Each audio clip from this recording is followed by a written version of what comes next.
Well, I went to Iraq in January of 2003 because it was a really rare opportunity to be there as a journalist, a writer, and photographer, and be in the presence of people who had really been designated as our enemies. I would have expected a lot of animosity, a lot of hostility to be directed at me personally. And it was really, it was almost humiliating the degree to which they were hospitable and kind and outgoing. And it was very rare to find anyone. I could count probably on one hand the number of times that I had any particular conflict with an Iraqi in the first 2 months that I was there. You know, a lot of people ask me, how did you survive it? And my initial reaction is, how do you survive walking down the street and people running out offering you food and inviting you into your homes and offering you rides and to help carry your baggage for you and wanting you to meet their mother and asking your opinion about what do you do when you're having a tough time with your wife. They want the same kind of advice your best friend would want. It's a different kind of experience than you'd expect, and that didn't survive once a lot of people got killed. There was much more animosity and much more cause for animosity. The one experience that I had that just best illustrates, I think, how sad it is waiting for war to start and every day facing the threats of it was when I was photographing at the Baghdad School of Music and Ballet. And I was in a classroom where the teacher had been there only 5 days. This fourth grade classroom, kids spoke incredibly good English. And one little girl in particular, Faye Khalij, she's 9 years old. She was drawing a picture of a U.S. missile going into the Amaria bomb shelter because the teacher had told the kids that the best way to face their fears was for them to draw pictures of the warplanes that might kill them. I was thinking about my kids who were in school at the time when I'm photographing these students while she's having them draw these warplanes. And I was thinking about my younger son, who was 10 years old, just a year older than these kids. And I was imagining what it would be like to come home, the way I would usually do it here in the U.S. in the evening and say, what did you learn in school today?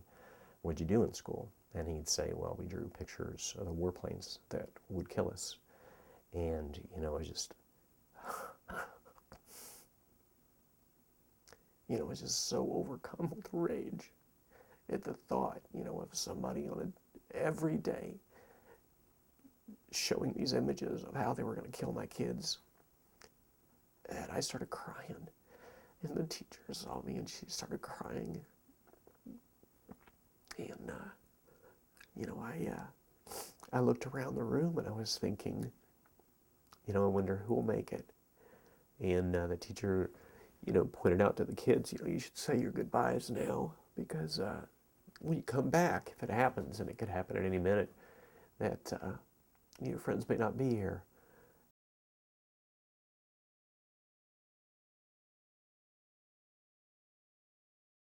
And there's a photographer, Alan Pogue, does very nice work.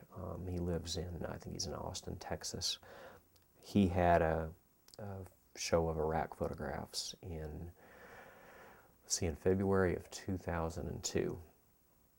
Just a little bit more than a year before the U.S. invasion. He had 35 images up in an art gallery in Austin, and he said a man came up to him after opening night of this exhibition and said to him, before tonight, I hadn't ever really thought about there being women and children in Iraq. Alan had photographed a lot of kids, mothers with their babies, things like that. And, that confession, if you will, from this man, I think is probably an accurate portrayal for a lot of Americans, is that we think about there being people with guns. We think about there being hostile men, you know, wearing, covering for their head. We think about people planting bombs. We think about militant, angry people. But,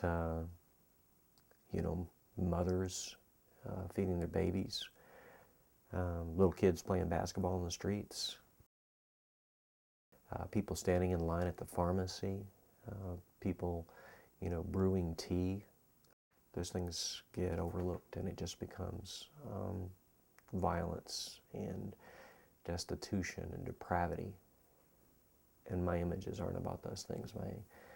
My photographs are about realities of a daily existence and the similarities between our cultures. And they're remarkably the same. They value their children. They value the arts. They value music. They love each other. They like to play, and they enjoy reading. They want to learn all these things.